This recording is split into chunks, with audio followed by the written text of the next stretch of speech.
Selamat pagi, shalom, damai di hati. Bertemu lagi pagi ini untuk mendengarkan firman Tuhan yang ditulis oleh Pendeta Doug Batchelor, Dunia yang Ajaib. Sebelum mendengarkan firman Tuhan, mari kita berdoa. Terima kasih Tuhan atas penyertaan-Mu di sepanjang malam istirahat. Pagi ini kami bangun dengan kekuatan tubuh yang baru, dan pagi ini kami siap untuk mendengarkan firman Tuhan. Kiranya apa yang akan kami baca dan dengar tidak lalu begitu saja. Dalam nama Tuhan Yesus kami berdoa. Amin. Sejarah Amerika Serikat. Judul renungan hari ini, tempat perlindungan. Ayat inti terdapat dalam kitab Ibrani 7 ayat 25. Demikian firman Tuhan. Karena itu ia sanggup juga menyelamatkan dengan sempurna semua orang yang oleh Dia datang kepada Allah, sebab ia hidup senantiasa untuk menjadi pengantara mereka. Saudaraku, di pulau besar Hawaii terdapat reruntuhan kuno dari sebuah desa dengan candi berbentuk lonjong yang besar di dalam dinding yang lebih besar berbentuk L. Dinding dibangun dari ribuan bebatuan lava sekitar tahun 1550. Ukuran panjangnya kira-kira 305 meter dengan lebar 213 meter.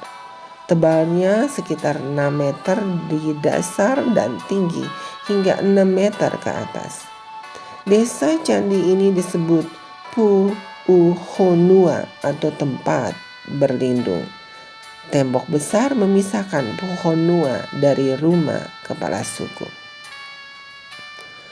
Di abad-abad yang lalu, bahkan hingga awal abad ke-19, orang Hawaii dipaksa untuk mematuhi hukum yang ketat atau membayar dengan hukuman yang lebih mengerikan. Mereka tidak bisa berjalan mengikuti jejak kepala suku, menyentuh salah satu barang miliknya, atau terlalu dekat dengan dia.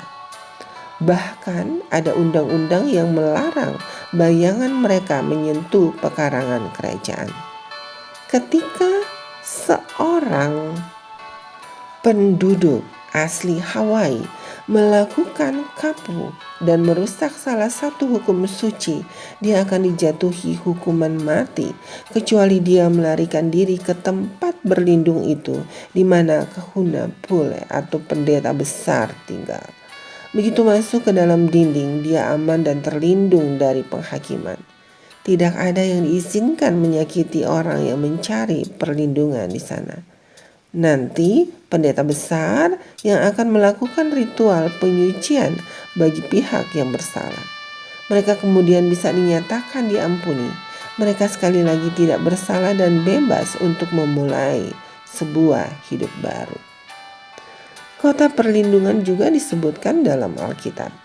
Tuhan memberitahu Musa untuk memilih beberapa kota yang menjadi kota-kota perlindungan bagimu, supaya orang pembunuh yang telah membunuh seseorang dengan tidak sengaja dapat melarikan diri ke sana. Kota-kota itu akan menjadi tempat perlindungan bagimu terhadap penuntut balas, supaya pembunuh jangan mati sebelum ia dihadapkan kepada rapat umat untuk diadili. Dalam kitab Bilangan 35 ayat 11 dan 12. Orang yang telah menyebabkan kematian orang lain secara tidak sengaja bisa lari ke kota perlindungan dan mendapatkan perlindungan sementara. Mereka menunggu persidangan. Tidak ada yang diizinkan untuk menyakiti mereka selama mereka tinggal di dalam batas kota perlindungan. Saudaraku, karena kita semua menanggung kesalahan dalam hidup kita semua membutuhkan tempat perlindungan. Itu tempatnya diperlukan Yesus. Dia berkata, semua yang diberikan Bapa kepadaku akan datang kepadaku, dan barang siapa datang kepadaku, ia tidak akan kubuang. Yohanes 6 ayat 37. Di dalam Kristus kita menerima perlindungan, pengampunan, dan kasih yang tak berkesudahan. Mari kita berdoa. Tuhan Yesus yang baik, kami baru saja belajar satu pelajaran berharga, tempat perlindungan. Kami percaya Engkau adalah satu-satunya tempat perlindungan kami. Kiranya kami, Tuhan, boleh bernaung terus kepadamu. Tolong kami di sepanjang hari ini selalu bersandar kepadamu. Tolong dengar doa kami, Tuhan. Dalam nama Tuhan Yesus kami berdoa.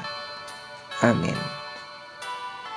Saudaraku, demikianlah renungan pagi hari ini. Tuhan Yesus memberkati. Amin.